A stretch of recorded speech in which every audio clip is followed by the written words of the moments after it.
તો જે આપણે જોઈ રહ્યા છે, જે બુધવારે ફેડની મિનિટ્સ આવી અને એ મિનિટ્સ બાદ તમે જુઓ કે આ ઘટાડાને વેગ મળ્યો અને વધુ દબાણ માર્કેટમાં બિલ્ડ થતું દેખાયું. આના પર વધુ ડિટેલમાં ચર્ચા કરી આપણી સાથે DBS बैंकના इकोनॉमिस्ट राधिका राव सिंगापुर થી जोड़ाई गया है. Radhika ji, good morning. आपसे पहले जानना चाहेंगे कि ये तो बैठक तो हो चुकी थी फेड की, उसमें बहुत सारी बातें तो स्पष्ट थी, लेकिन फिर भी ये मिनट्स आने के बाद इतना बड़ा सेल ऑफ क्यों? हाय, गुड मॉर्निंग. हाँ, जरूर. तो अब आई थिंक मार्केट का क्या हो रहा है कि वो क्लैरिटी चाहते हैं. I think her data point पे अगर आप देखें तो हर जॉब्स मार्केट डेटा जो भी निकलता है उसको रख के मार्केट गेज कर रहे हैं कि कभी फेड का टेपरिंग होगा. जो लेटेस्ट डेटा निकला था वो काफी स्ट्रांग था. नेक्स्ट आएगा 3 सितंबर. तो उसके बीच जब डायरेक्शन की खोज हो रही है तभी ये जब FOMC मिनट्स में काफी अगर आप लाइंस को देखें उसमें ऐसा लगता है कि वो काफी तैयार है, ज्यादा तैयार है एज कम्पेयर टू जहाँ मार्केट से कि अच्छा दिसंबर में हो सकता है या अर्ली 2021 में 22 में हो सकता है. अभी कई एक्सपेक्ट कर रहे हैं कि नेक्स्ट वीक जो जैक्सन होल सिंपोजियम है उसमें भी फेड के जो चेयरमैन है शायद इसके बारे में बात करें और उसके नेक्स्ट FOMC में डिसीजन भी हो सकता है. तो ये बेसिकली फियर्स एक तरह के ब्रॉट फॉरवर्ड हुए हैं. उनको लग रहा था लेट ईयर होगा, अब लगता है कि इमिनेंट है. Radhika ji, good morning. लेकिन एक चीज़ हमारे सामने जो अभी है कि जिस तरह से हम देख रहे हैं डेल्टा वेरिएंट के केसेस बढ़ रहे हैं, उसके साथ साथ रिसेंटली जो हमने रिटेल सेल्स के भी आंकड़े देखे थे वहाँ पर भी हमने देखा कि गिरावट आती हुई दिखी थी. अब यहाँ पे अगर अभी जो सपोर्ट US के सिस्टम को मिल रहा है वो सिस्टम में से सपोर्ट अगर निकाल लिया जाएगा या फिर उसको टेपरिंग करना शुरू करेंगे तो क्या आगे चलती इकोनॉमिक जो रिकवरी हम देख रहे हैं वहाँ पे कोई इफेक्ट आ सकता है? क्योंकि लास्ट जो फेड की मीटिंग थी इस मिनट्स में ये भी था कि जो सारे फेड रिजर्व के मेंबर्स थे उनमें से एक ही मेंबर थे जो अभी टेपरिंग के लिए बात कर रहे थे, बाकी सबको लग रहा था कि अभी थोड़े वक्त के लिए ये स्टिमुलस को इसी तरह से रखना पड़ेगा. तो ये सिचुएशन को अगर हम देखें, साथ ही जो प्रेजेंटली सिचुएशन हमारे सामने आती हुई दिखी है डेल्टा वेरिएंट की और साथ ही इकोनॉमिक डेटा पॉइंट भी थोड़े बहुत वीक होते हुए दिखे, तो क्या यहाँ पे अगर सपोर्ट सिस्टम निकाल लिया जाएगा या तो फिर इसके रिलेटेड कोई भी टाइमलाइन जो है वो अगर डिक्लेयर होती है तो क्या लिक्विडिटी अभी से ही सक होना शुरू हो जाएगा या फिर इसके ऊपर थोड़ा वक्त लगेगा? ये मार्केट का सिर्फ ओवर रिएक्शन के हिसाब से हमें देखना चाहिए. Sure, thank you very much. अगर आप 2013 में देखें तभी क्या हुआ था कि 2013 मिड में टेपरिंग की बात शुरू हुई थी, लेकिन जब तक फर्स्ट हाइक हुआ 2-3 साल निकल चुके थे.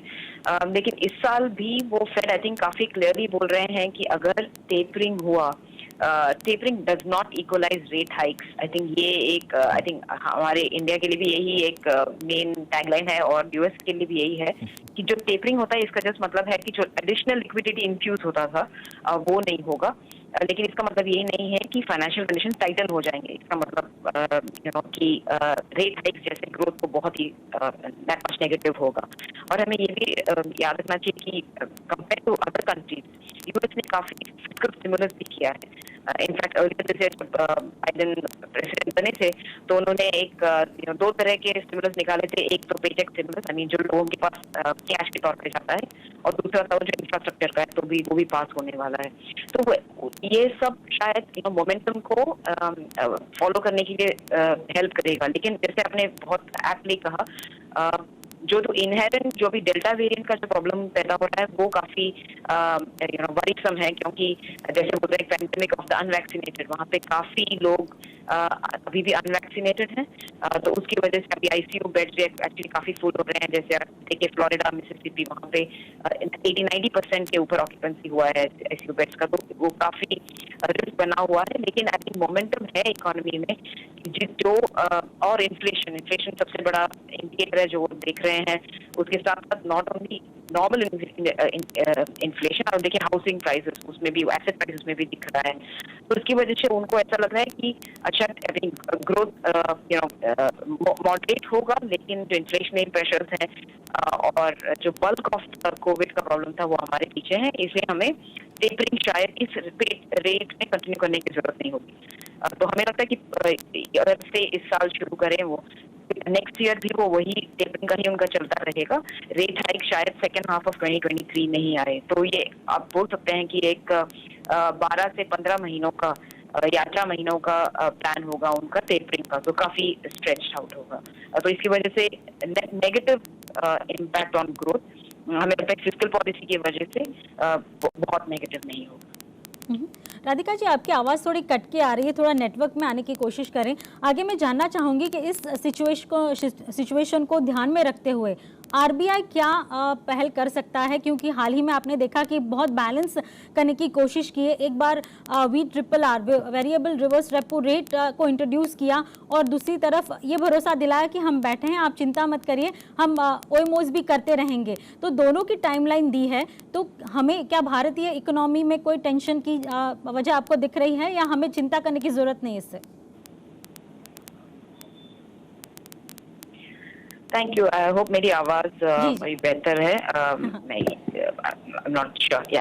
तो आरबीआई के लिए certainly I think not an easy decision, क्योंकि यहाँ पे आप देखते हैं तो एक साइड पे अभी भी अभी सेकेंड वेव थैंकफुली बिहाइंड है, इंडिकेटर्स बहुत अच्छा कर रहे हैं, सिक्लिकल टेलविंड्स भी हैं, रेट्स लो हैं, एंड ग्लोबल ग्रोथ का भी टेलविंड है, प्लस अब देखिए वैक्सीनेशन भी चल रहा है, तो काफी सिक्लिकल टेलविंड्स हैं इंडिया के लिए।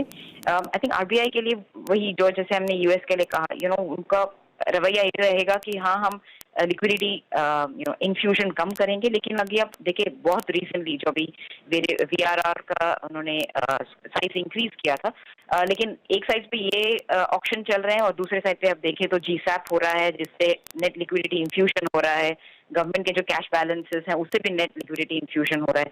सो नेट अभी तक उन्होंने पर से टाइटन नहीं किया है या नॉर्मलाइज नहीं किया है पॉलिसी को, तो हमें लगता है इसलिए वो सिग्नल अभी भी आना बाकी है, जो शायद लेट 2021 में ही आए, जहाँ पे वो क्लियरली कहें कि हम अब डायरेक्शन ग्रेजुअली बदल रहे हैं।